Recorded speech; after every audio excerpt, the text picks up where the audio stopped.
Can both of you just say something to check application audio is being captured? The That watermelon. works. Okay, Watermelon. soundboard's working. Watermelon. Watermelon.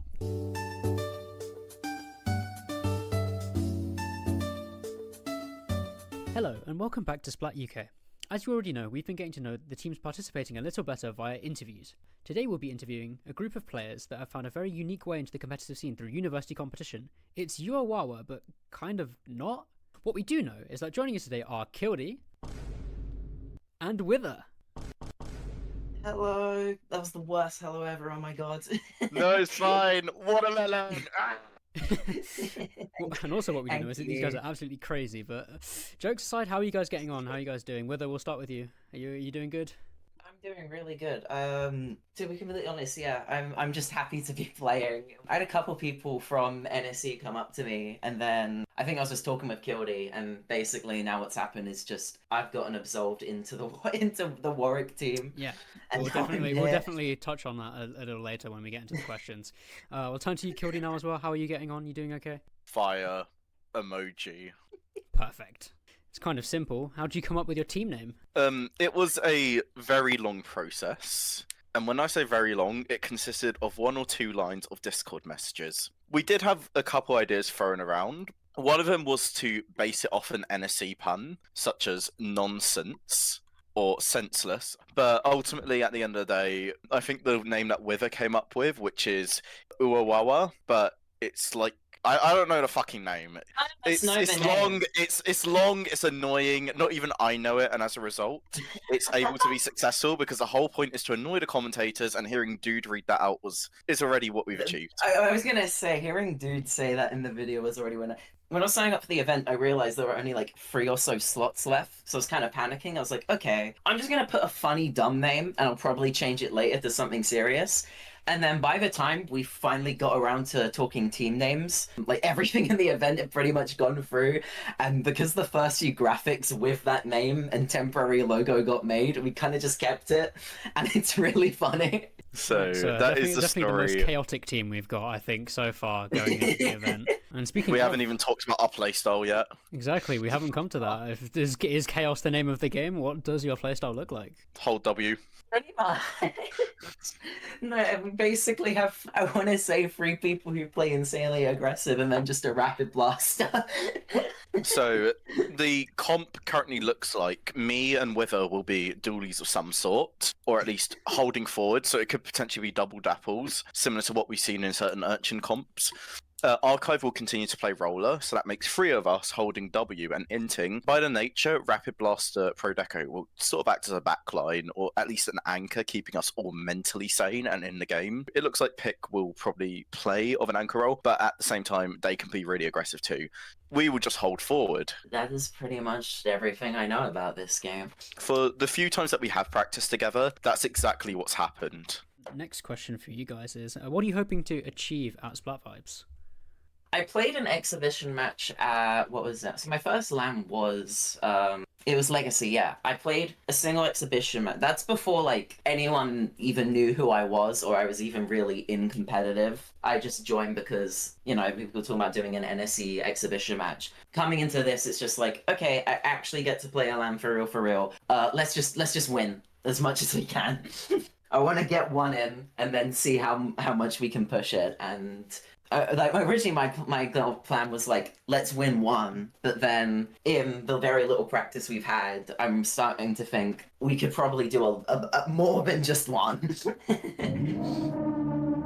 We did play Squid Junction 100 together in the middle of the night, and basically what happened is that everyone held forward, including me on Dread, which shouldn't have happened, and we somehow made it to losers round 3. We definitely do have some synergy together in the sense that we all have a singular brain cell and that's all shared. I think we definitely will be a menace in LAN in the sense of just mechanically fighting, rush down, and to get a win out of that, like even if it's just a single game win or to put another team to the test would be huge. We're just here for not just here for vibes, and obviously Wither really wants to win a game and so do I to help him, but it would be really cool to put as much teams under as much pressure as possible, and in general, just be nonsense. like nonsense and being a nuisance is just kind of just always been my MO. And also, I don't know, just a team that's whole purpose is basically it's gonna just be catching people by surprise with such a ridiculous way of playing the game. It's really exciting. It's gonna be really fun either way. We want to have fun, and we want you guys to have fun too. I guess that sort of ties into my next question. Is like, besides the fun, is there anything else you're looking forward to at Vibes? Is there maybe things you guys might be planning to do as a group before and after the event? I want to do something funny if I turn on my camera real quick. Oh god, Can you see me? Yes, Can you see me? can. Alright. Yeah. I recently got this little thing from Birmingham. What's worse, living in Birmingham or being a furry? Because these people do both, and as such, I'll be taking this bad boy to the event and probably playing a game or two in it, even though I can't see shit. So yeah. That's the game we force you onto freaking Crab Dread, because then you just have to paint. Oh yeah, no, I just hold ZR. For some reason, and like obviously I'm not trying to cast any shade or anything, but it's just a lot nicer interacting with like the NSC side of the community, such as you, Jason. It's obviously a lot less intimidating to be with such people, I would say friendly, if not friends. So it would be nice to see some of the NSC folks again, and also just to know other people too. Yeah, I'm just really looking forward to, like, again, obviously this is like my first proper serious event, is part of the reason why the comp we're doing is very fun. It's just gonna be fun to like 13 reef sliders! It's gonna be fun meeting the people, like obviously meeting friends from NSC and stuff, and just like I mean, just sort of showing off and being like, hey, I exist. I can do some really silly things in the right situation. Because I mean, yeah, I got my start in NSC. I feel like since I started, I went from kind of being absolutely nobody to now. I feel like I'm in a position where, at the very least in NSC, I think most people know vaguely who I am, and it's just a case of, okay, I'm feeling pretty happy with my skill. It's just pushing it further and actually going beyond just being a menace in NSC, I think. Next question, we're going to get a bit more off topic now. What would happen to each member in a zombie apocalypse? It's gonna mostly be on you, Kildy, because obviously I'm just been adopted into this team. Archive said that depending on the scale of realism of the zombie apocalypse and how many cans of soup he has. Me personally, I'm going to run to the nearest Aldi, provided that the entirety of Warwick campus hasn't already been infected by both the water there and also the zombie apocalypse, and probably just form a shelter in the warehouse. I'll probably fail miserably, but it'll be funny as shit, and there's no difference between me being a zombie and me not being a zombie because I don't really have a brain anyways. Well, the zombie apocalypse is such a broad thing. Like, you can't compare the zombies from something like freaking Shaun of the Dead, where they walk at like 1 centimeter per hour, and then stuff from like, you know, like freaking. You see, this is what you get with university students. We analyze the question. I'm sorry, I'm a film student.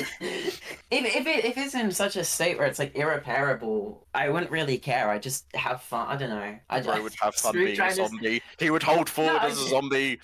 Hold forward. No, genuinely, just hold forward. Have fun. Like, who cares? Everyone's gonna die. So I'd probably end up going really early on, either by being really too scared to do anything, or just deciding, F it, we ball. And Katie would most likely set up a fort. Pick probably would run all the way to the US and go to Riptide again. So yeah, there you go. That brings me to our final question. If you had to be stuck with another team or person at the event for 24 hours, which team or which person would it be and why? If I had to stick with someone, because like I don't really mind. Most people are chill, and therefore no one would have an issue. Probably it would be one of the organizers, like Melv, or like anyone I've sort of known who can actually organize shit, because therefore the entire 24 hours wouldn't spiral into entire chaos. Alternatively, I could go with someone like Wither, like Archive, people who I know to be absolute nutheads, or Robin. We would probably end up getting like almost killed on like fucking M25 or some shit. I'd probably just end up going with, I don't know, freaking, what's it, Official, because I know Jess and Florid there. We're friends, so I just go with them. I'd be fine staying there for 24 hours. That's a good shout. Jess would house us in the Splat Flat. Yeah, they... Basically, Portsmouth have a little, I believe they have a little flat because there's so many Splatoon players, so that'd be cute. Full of them. But yeah, so I would go with one of the organisers most likely. I believe that brings us to the end of our interview. Before we head off, I'll ask you both one by one. I'll start with you, Kildy. If you have your socials at the ready, would you like to please tell the viewers what they are? MrBeast.bluesky.social. Perfect. In all And- seriousness, snowy-mcduck, so snowy-mcduck.bluesky.social, or alternatively I'm dyslexic. Snowy_mcduck on fucking Discord and YouTube. I've had enough of speaking. Wither, would you like to round us off? I only really use Blue Sky. It's C-Otter instead of AI because I don't know. Follow me there. You'll get like a Splatoon clip once in a blue moon and then a bunch of reposts. I'd like to thank everyone for listening and tuning in, and I will see you all on September 20th. Thank you, and bye-bye.